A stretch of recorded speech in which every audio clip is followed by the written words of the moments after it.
The enjoyment of human rights is promoted by a pluralistic society. Now, how this relationship between human rights and cultural diversity plays out in practice is often subject of heated debates. We've just heard several examples. And indeed, they often center around religious issues. Recently, the violent attacks in Paris stirred up the discussion on the possible conflict between freedom of expression and freedom of religion. Another current debate concerns here in Western Europe proposed bans on wearing facial coverage, preceded by similar discussions on the wearing, of religious symbols in public places, such as headscarves, turbans, kippas. Now, cultural diversity is, of course, broader than religion. And interaction with human rights may raise other hot topics. The use of minority languages in court, education in minority languages, the recognition of non-formal marriage and divorce rituals. In the Netherlands, passionate discussion has taken place on whether double nationality is problematic for Dutch identity and loyalty.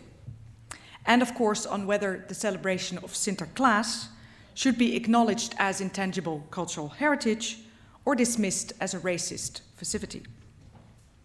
Now, these debates are often heated and polarized because they concern the expression of the culture and identity of people, of individuals, communities. And legally speaking, they concern the potential conflict between human rights or limits of human rights. Now, one of the main challenges in this relationship and interaction between human rights and cultural diversity is the dynamic and complex notion underlying cultural diversity, which is culture. There's an abundance of definitions of culture, but more complex is the fact that culture is a concept with a dynamic and changeable character. It's not only a product, it's a process. It has an objective dimension, visible characteristics such as language, religion, customs. But it also has a very important subjective dimension, reflected in shared attitudes, ways of thinking, feeling, and acting. It has a collective and an individual dimension. And while culture is generally considered to be important to human beings and communities, at the same time, it's not an abstract or neutral concept. Culture may be a mechanism for exclusion and control. Power structures may play a role. It may be oppressive to people, hinder personal development. Some cultural practices are actually very questionable from a human rights perspective. Think about genital mutilation, widow cleansing, forced prostitution. Now, how to transform or translate all of these dynamics into international legal norms? Now, one of the debates where this discussion on culture, diversity, and human rights has taken place is the debate on universalism and cultural relativism. As you know, supporters of the universality of human rights stress that every human being has certain human rights by virtue of being human. Consequently, all persons should equally enjoy these rights, simply because they're human and based on their human dignity. Supporters of cultural relativism emphasize the empirical fact of immense cultural diversity in the world. They claim that there are no cross-cultural universal human values, and that the variety of cultures implies that human rights can and should be different. Now, the question therefore arises, if you promote cultural diversity, emphasizing the value of differences, endorsing variety, does that not imply cultural relativism? Can it be reconciled somehow with the universality of human rights? And I will show, or try to show, that it can. Now, firstly, the strict dichotomy between universality or universalism and cultural relativism can be overcome by making a distinction between formal universalism and substantive universalism, or between the universality of the subjects of human rights, the beneficiaries, and the universality of the norms or the objects of the rights. There's broad agreement that human rights should be universally enjoyed by all persons. In other words, formal universalism or universality of the subjects of human rights is not so much disputed. No one will argue that some people in the world simply do not have human rights at all.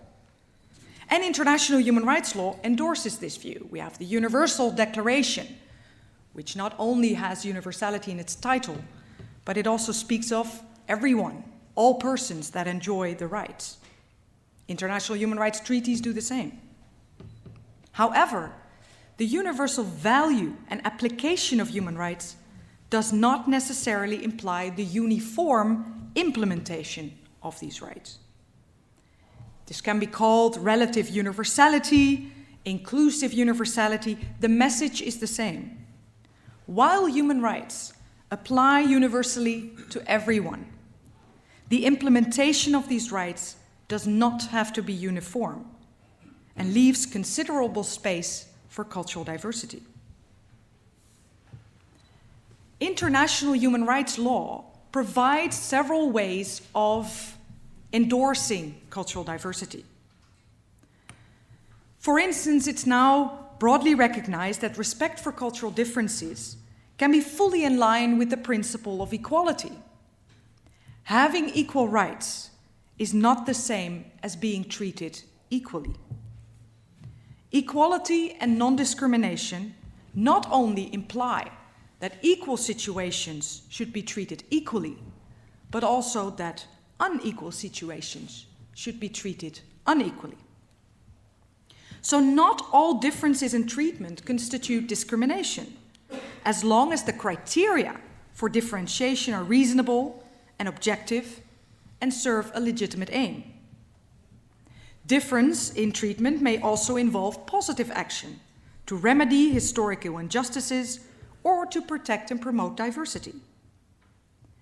Now, apart from diversity that may fit in the equality principle, many human rights instruments include rights that specifically promote cultural diversity. These rights can be broadly classified as cultural rights. Now, unfortunately, there is no specific treaty that tells us which rights are cultural rights. But we can imagine broadly three groups. The first group are the rights that specifically refer to culture. The right to take part in cultural life. The rights of minorities and indigenous peoples to enjoy their culture or to cultural autonomy. There are rights that have a direct link with culture.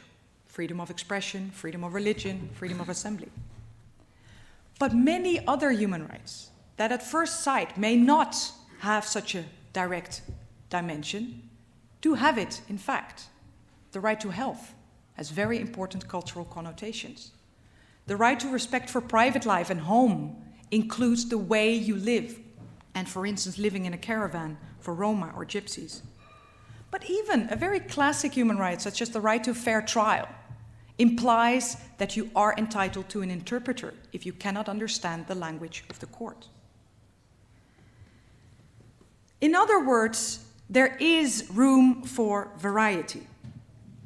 However, at the same time, we should not be blind for problematic situations, challenges posed by cultural diversity. Culture may have negative aspects as well and justify or be used to justify harmful practices. Now, cultural practices are very diverse, which makes it difficult to make general abstract statements. However, cultural practices that are clearly in conflict with human rights cannot be justified as a reflection of cultural diversity. Respect for cultural diversity cannot be an argument to systematically or grossly deny international human rights. Now, interestingly, harmful cultural practices are often formally prohibited by law.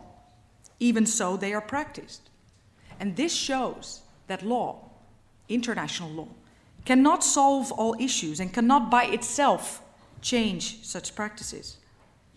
And changes in cultural practices are most successful if they arise within the cultural community itself and are not imposed from outside by law or by the state. At the same time, this doesn't relieve states from the responsibility to find ways to promote such changes. And states and even communities may sometimes even formally agree about the problematic aspects of some practices. Formal legislation is not sufficient to eliminate them. Other processes, including education, awareness raising, economic and social development, are also important. To sum up, while it's generally agreed that cultural diversity is an important value to be promoted and protected, it's a source of exchange, innovation, creativity. It's as necessary for humankind as biodiversity is for nature. And the human rights framework provides a logic and suitable framework to promote and protect cultural diversity. Individuals and communities use international human rights law to develop, enjoy, and maintain their cultures and promote and protect their cultural identity. This is crucial for them to be able to live their lives in dignity. States have to respect and promote diversity in implementing human rights law and balance different interests. The international human rights system provides for human rights that apply universally to all, without distinction of any kind. However, the fact that human rights should be universally enjoyed does not mean that human rights are standardized. Universality is not uniformity. International human rights law allows variation to respect and promote cultural differences. At the same time, the flexibility of international human rights is not unlimited. Accommodation of diversity cannot condone harmful cultural practices or the exclusion of certain categories of persons, such as women, from the enjoyment of human rights. The flexible character of international human rights law should not be seen as a sign of weakness, but an acknowledgement of the necessity to incorporate the large variety of situations of individuals, communities, and states in a universal system. I thank you very much.